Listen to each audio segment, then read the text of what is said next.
Hello YouTubers, this is a box opening of the HDS-990.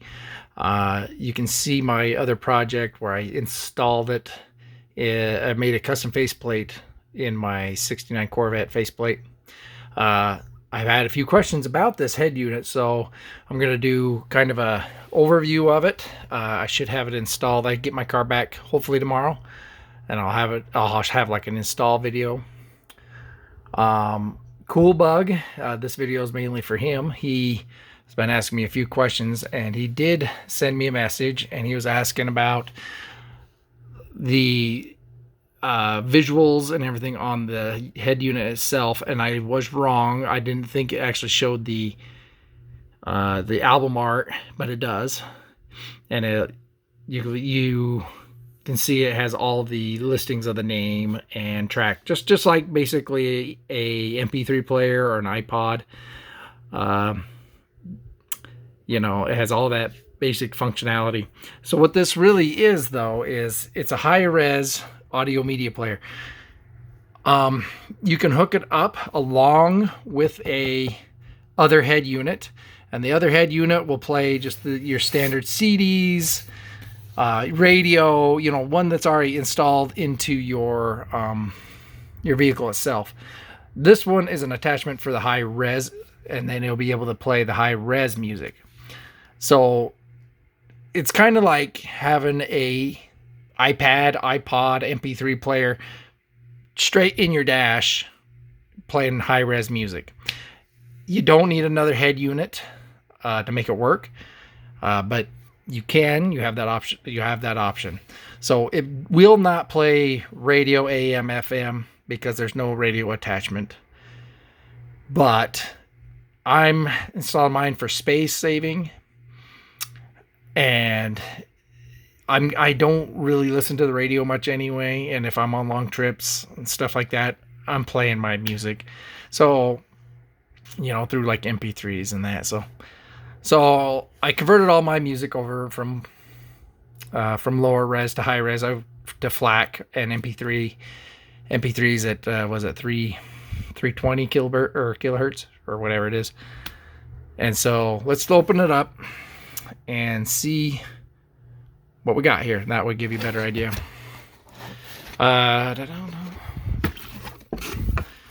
So it comes with a nice little velvet case.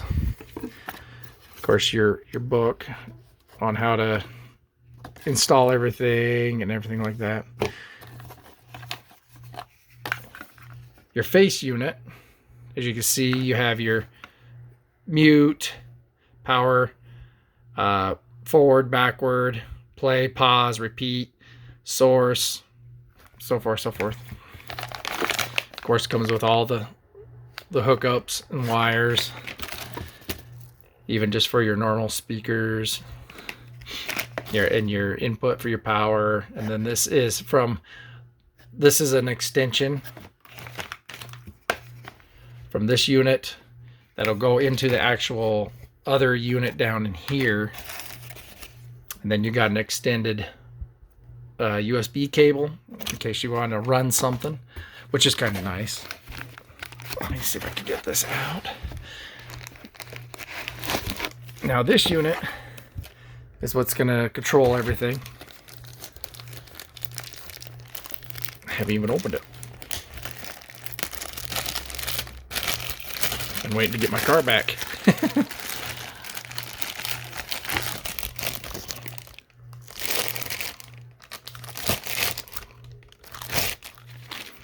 Okay, so you can see it has two USB hosts right there, so you can put your MP3 USB music straight into that.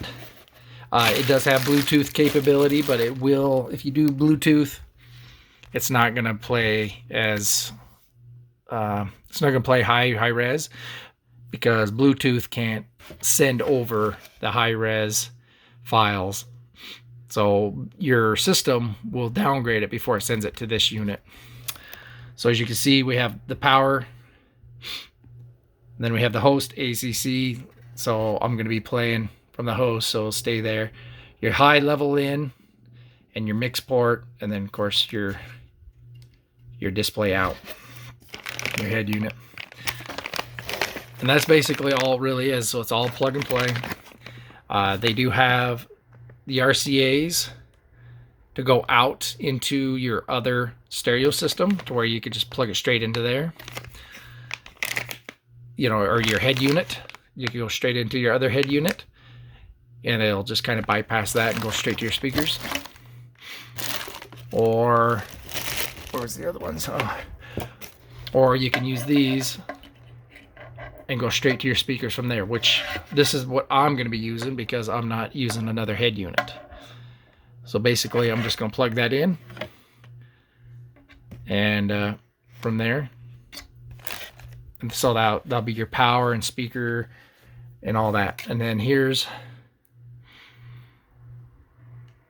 the other one: rear, right, right, rear, so forth, so forth. These are your other speakers. I do believe the instructions say that these are input, and then these ones are output. Oh, in. No, these ones are in. So if you're bringing something in from your other head unit, you'd use these, plug it in, and then that way everything from your head unit would come down into here, and then from here would go to your speakers. So, and what I'm going to do is I'm going to get a amp later on. I haven't decided what I'm going to do for speakers. I have a good idea, but I need to see what fits and stuff. But I have to have the car back first to see what I need for that. But I will hook it up, and I will show you what I did, and then with just my factory speakers that are with it for now, and then when I replace the speakers, so forth, so forth. Because I will be adding a amp and a few other things. All right, I think that's a pretty good example. There's the faceplate again, the controller. Dial turns, has a little push. It's just very plain, very simple. And if you saw my other post about making the faceplate, kind of gives you another idea. There's your power cable, high level input cable, extension cable, so forth, so forth, so forth.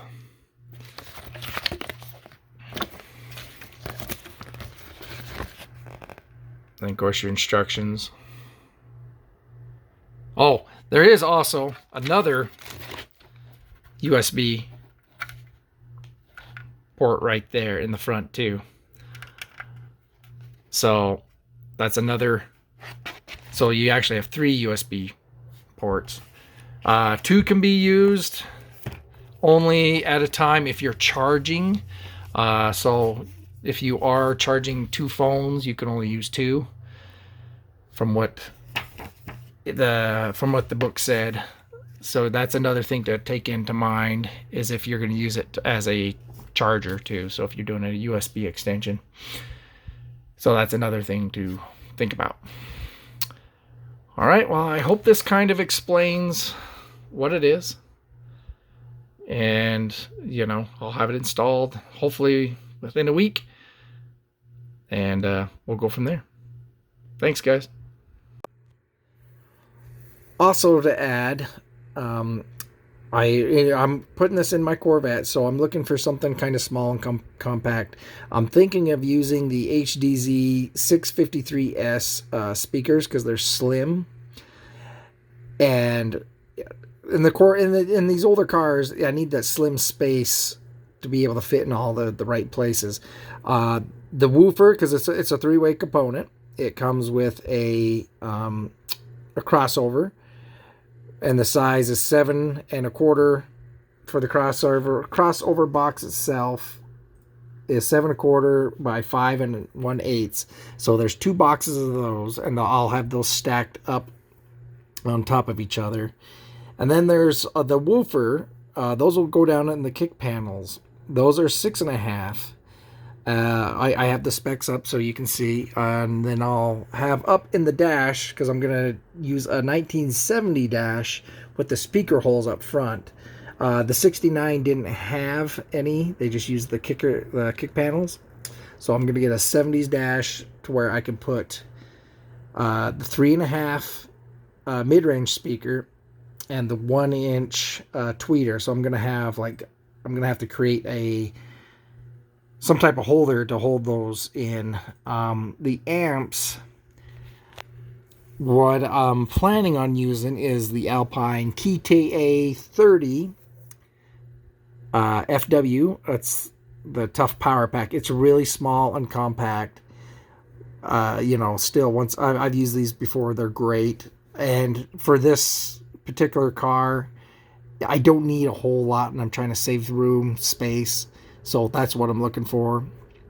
And it's a 4-channel amplifier, 75 watts RMS, 150 watts RMS bridged, by 2 bridged at 4 ohms, and that'll be way more power than it needs for the front speakers. I don't know what I'm doing for the back subwoofer yet, but I am going to use the Alpine KTA-30 MW power pack, and it's a 200 watts RMS at 4 ohms, or a 300 RMS at 2 ohms. So if I go 300 watts, that'll be plenty enough to power an 8 or 10 inch subwoofer. That'll be more than plenty.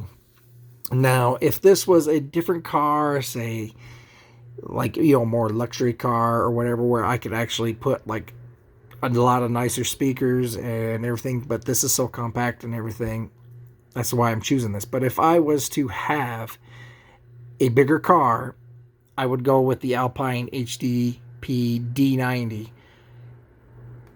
It is a 12-channel car amplifier with a digital signal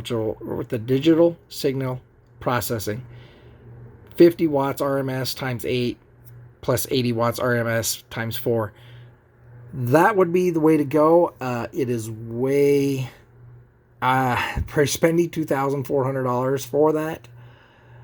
But if you were really wanted the top notch, I would go for that and install it. But once again, I'm going for space saving, because I want everything to be hidden, and I want the car to look factory for the most part. So I gotta hide all these little amps and everything. I don't want them to show or anything like that. That's why I'm going with these power packs, because they're small. I've used them before. They're great. They produce enough power, believe it or not, and they sound great using them. So that's my plan for that. I don't know what type of subwoofer I will be getting, because I need to measure things out, and that's probably the last thing that's going to go in there. You'll see as I go along with the car. And it's all about money and trying to figure out what I'm going to do. But that's the plan for that. And then that's later down the road. I got to get my gauges installed. I got to finish up my side pipe covers. I got to get them painted and other things like that. So once again, you'll see the update here in a day or two. But I just wanted to add this to it to help kind of understand the direction I'm going. Thank you.